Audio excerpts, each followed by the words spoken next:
singilan, sisihan, at saka laglagan. Yun. Diba? Turuan na po ngayon. Naku, may mga nag-react na pala, Kuya Benny, ha? Marami nag-react. Doon sa naging pahayag ni Congressman Toby Chanco, Yes. ang campaign manager ng Alyansa. Sayang, wala si Mampat. Marami sana siyang sasabihin sa atin, eh. Oo, sasabihin niya na may gag order. Ang problema ngayon, binigyan ng gag order si Congressman Toby Chanco, pero mukhang yung mga kasama naman doon sa Kongreso ang bumabanat naman ngayon. Silang gumanti, sabi, oy, may gag order na yung salita. Pwede na tayo. Bumanat na kayo ngayon. Game. Sino mo nagbigay ng gag order na yan? Mga gag yun, di ba? Gag, bawal yan. Bawal yan! Huwag ka na magpaliwanag. May gag ka na. Nako, ang kahapon po, isa natin yung mga binanggit ni Kong Toby, na kaya pala nagpirmahan daw po sa impeachment ang mga mambabatas, dahil may promise. Kaya ang kanilang kanta nga kahapon, na kinakanta ko rin, ay yung Please Release the Fund. Now na. Sana all. OPM. Yes. Yung promise me na other people's money. Yan. Ipinangako, pera ng gobyerno, ipinangako. Ngayon, mukhang sabi, wala namang ganun pangako, Wala naman. Ba't nyo kami ginaganon? Ano palagay yung sa amin? Pipirma dahil sa kami dahil lamang sa napangakuan? Diba walang ganun? Diba? Kaya tinitimbang ng marami ngayon, sino na ang nagsasabi ng totoo? Di ba? Yun bang nauna nagpahayag o yung mga sumasabing tumatanggi na sa araw na ito? Nelson, Kuya Benny? Yes. Di ba? Dito, malinaw naman yung sinabi ni Toby Chanco na talagang yun ang dahilan kung kaya't marami ang pumirma. Yun na nga. Nako. Marami naman talaga nagtataka. Bakit? Kasi napakarami pumirma. Imagine mo, pati kakampi, ha? Ganon? Oo, pati kakampi. Maraming kakampi ang pumirma. Kakampi ng Duterte, ha? Pero iba naman daw, sabi na pressure lang kami. Hindi, tsaka sabi na, hindi, ang aming pirma, akala namin kung anong pinirmahan namin, Hindi naman namin alam, para pala sa impeachment yun, At meron nagsabi na pressure lang kami dahil iipitin yung aming mga proyekto. Meron ganun. Sabi na, naipasa na namin yung batas para sa ospital, Pagka hindi kami pumirma, yung pondo hindi matutuloy. Di ba? Mukhang ang sabi ni Kong Toby, totoo na niya may ganun. Nandun pa nga niya ako, totoo ngayon, pinipigilan ko pa niya sila, pero ngayon, may sumagot kay Kong Toby, Kuya Benny. Yes, sino yan? Ang representante po ng Iloilo, dating Health Secretary Janet Garin. Ano sabi niya? Sabi po ni Congresswoman Janet Garin, ay po makisama itong papel, talaga naman. Sabi niya, hindi po natiis ni Iloilo 1st District Representative Janet Garin ang mga naging pahayag ni Nabota City Representative at alyansa ng Bagong Pilipinas Campaign Manager Toby Chanco na, sabi niya, naintindihan mo? Na ang ikinatalo ng administration senatorial bets sa nakaraang May 12 elections ay ang ginawang pagsusulong ng gobyerno sa impeachment complaint laban kay Vice President Sara Duterte. Sinimulan ni Garin ang kanyang video na ipinost sa social media sa pamamagitan ng pagtawag kay Chanco na isang mabait na kaibigan na kanyang nirerespeto. Ayun. So may hagod pa. May hagod pa naman pala. Habang binabatukan, may hagod pa. Ganon. Ikaw sabi, ang bait mo naman kasi. Napakabait mo mga ganon. Kailangan kong sagutin yun. Sabi ni Janet Garin. Pangit naman sabihin na yung mga pumirma sa impeachment ay dahil sa pera. At dahil dun sa mga conditional release. Kaya nga conditional release, hindi ni-release yung project mo. Oh, Paano ka naman matutuwa nun, di ba? Parang hindi tugma, sabi ni Garin sa isang video na nakapost sa Facebook. so kaya ang kanyang punto, kaya hindi sila natuwa kasi hindi nga naman ni-release. Hindi dahil sa kaya hindi natuwa, dahil doon sa ipinangako ng impeachment. Ganun ba? Yeah. Sinabi niya pa rito. Oo, anong pa sabi niya? Subalit, medyo nagulat lang ako kasi I have to admit, I was one of those who signed the impeachment not because mayroon akong personal vendetta. Hindi rin dahil sa pamumulitika, but because it's our moral obligation. Diba? Meron pa. Kasi kumpleto ang complaint, nakabinbin sa Kongreso. Hindi mo siya pwedeng pabayaan na lang at huwag i-forward sa Senado. Ayun. So para sa kanya, teka lang, pumirma din ako dyan eh. Di ba sabi ni Kong Janet Garin?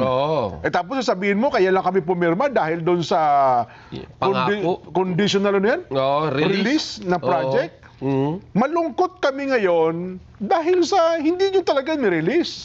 Hindi dahil sa kung ano pa man. Talaga ha? Well, mukhang ang labanan ngayon, nandun na po sa dating magkakakampi. Kuya Benny, nagkakalaglagan na no? Nagkakalaglagan na. Yun ang malungkot na pangyayari kasi dati sama-sama tayo, tuwan-tuwa tayo, di ba? Nagkakatuwaan tayo. Ngayon, kanya-kanyang laglag na at kanya-kanyang ilag na. Hindi lang yung kanya-kanyang laglagan, kundi nakikita natin ngayon na iniiwas na talaga yung presidente. Ayun. Iniiwas na sa mga issues. No? Which is maganda naman. Kasi kapag nasira ang imahe ng Pangulo, abay wala nang ano eh. Wala na yung tinatawag na yung buffer ba? Na tinatawag na meron pa tatakbuhan. Wala na, siya na yung pinakahuli. Pag nadurog, durog na lahat eh. Nako. Kaya tuloy na, alala ko bila sabi niya, wala noon! Di ba? Walang ganyan. Meron pa nagsabing isa, di ba? Ano pa sabi? Yung isa pa, nagsalita pa yung isa. Nilaglag din ba si Kong Toby? Yes, nilaglag din si Kong Toby. At ang sinasabi naman wala nga raw talagang ganyan. At si Kong ano yan? Si Kong Ace Barbers ng Surigao. Si Ace Barbers naman, Nako. Inalmahan ang naging pahayag ni Nabotas Representative Toby Chanco. Kung ako si Toby, binigyan niyo ako ng gag order. Yung pala, bubugbugin niyo lang pala ako. Ayon kay Barbers, malinaw na maraming mga kongresista na sumusuporta sa impeachment. Ang nanalo sa katatapos na midterm elections sa kabila ng pangangampanya ni Duterte laban sa mga ito. Totoo ba? Na? Mas marami yung nanalo? Yung impeachment? 36 out of 44 Mindanao lawmakers who signed the impeachment complaint were re-elected. That's a clear 81.81% win rate. Ganon? Yan ang sabi niya. Baka naman mga walang kalaban yan. Di ba? If the impeachment was such a political liability, we would have been wiped out in our own districts. But we were not. We were overwhelmingly returned to office. Di ba? Sinabi pa ni Barbers na sinuportahan ng mga botante sa Mindanao ang mga nagpakita ng tapang para sa katotohanan at hindi pinaboran ang mga kandidatong naduwag at nagpatakot. Nako. So, ang gusto niyang sabihin, hindi effective, parang hindi tumalab sa kanila. Kumbaga lalo pang nagtiwala ang tao sa kanila dahil sa impeachment. Ilan kaya sa mga yun walang kalaban, ang talaga namang may kalaban lang, may kalaban man, hindi yung talagang matibay na dikdikan labanan. Di ba? Dito sa Metro Manila, iwan ko lang kung may mga wala pa tayong figures, ano? Sa ibang araw, ipapakuha natin yan. Pero kung yan ang magiging punto ni Kong Ace Barbers, batay ka lang. Di ba? Kung ang kanyang batayan, marami pa rin nanalo ng mga pumirma sa impeachment.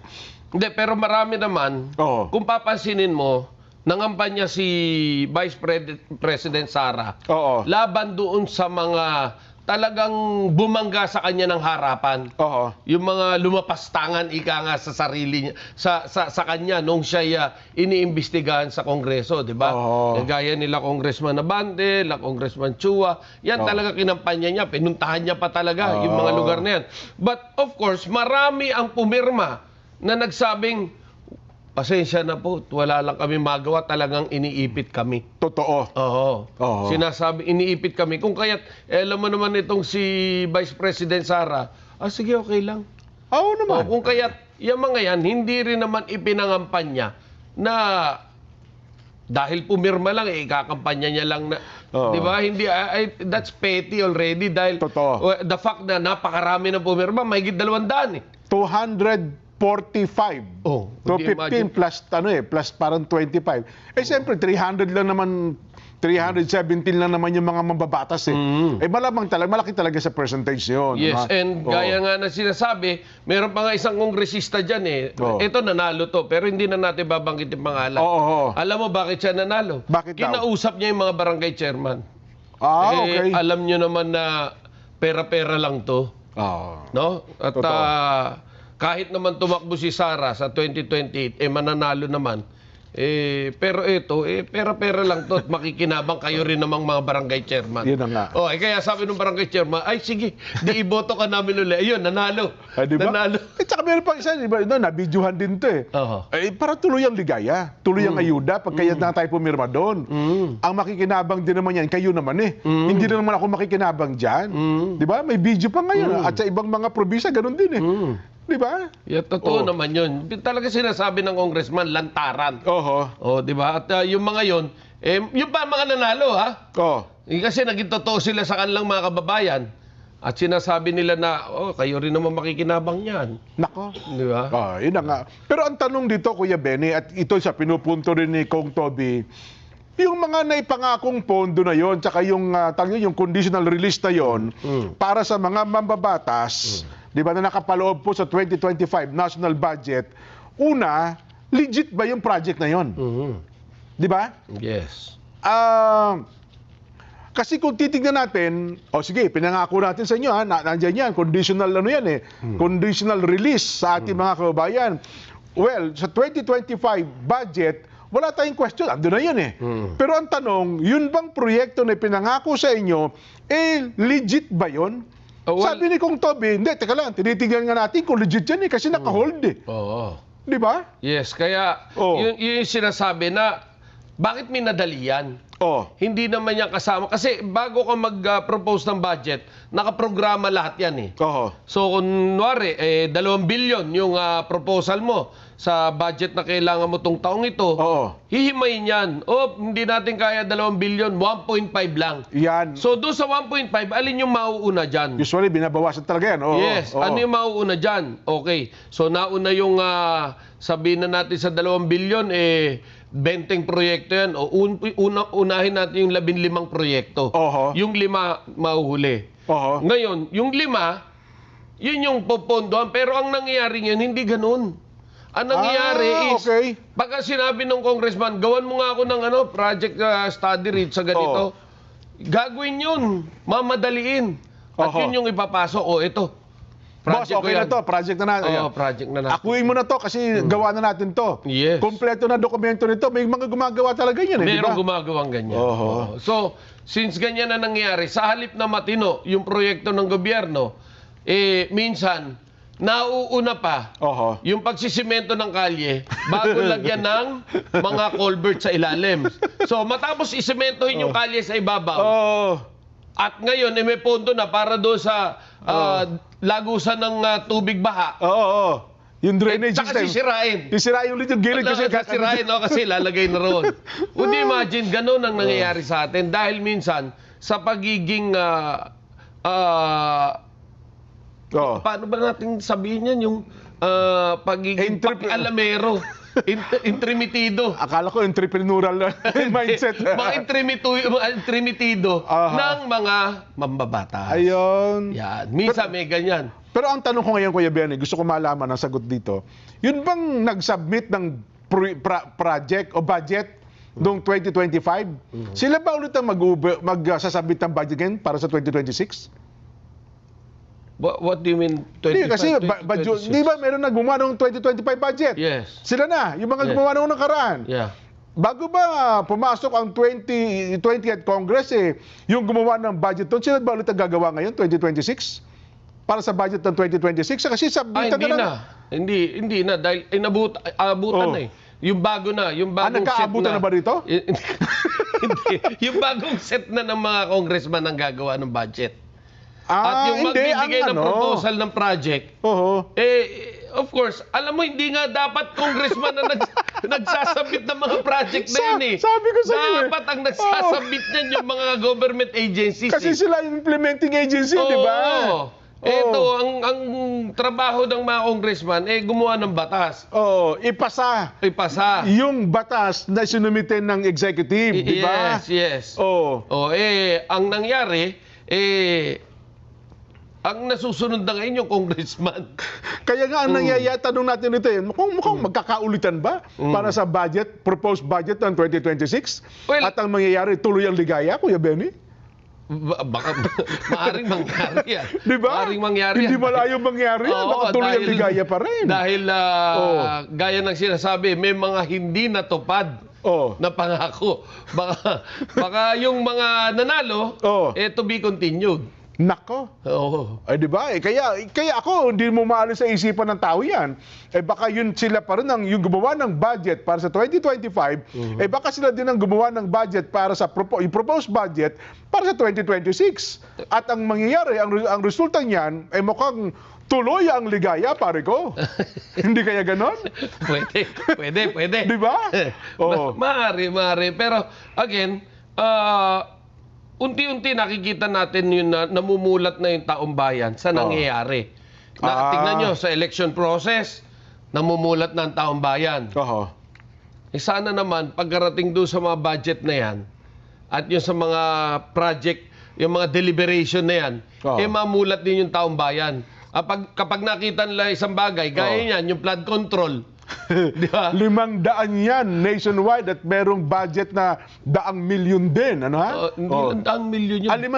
5,000 proyekto pala yan. So, billion yan. 500 billion pesos na hindi pa nalaman kung saan hinanap. Kaya tuloy daw sabi, lumubog ang buong Bicol region. Yes. Di ba? Yun ang sinasabi, yung flood control project na yan, hindi makita ko nasaan. Pero until this very moment, hindi na pag-uusapan yan. Hindi na bibigyan ng malalim na pansin yan. Kasi nga pumasok ang eleksyon, kaya ako sa tingin ko, isa sa mga babalikang issue yan. Yung ating pambansang budget hindi pa tapos. May Supreme Court issue pa yan. May Supreme Court issue pa. Yung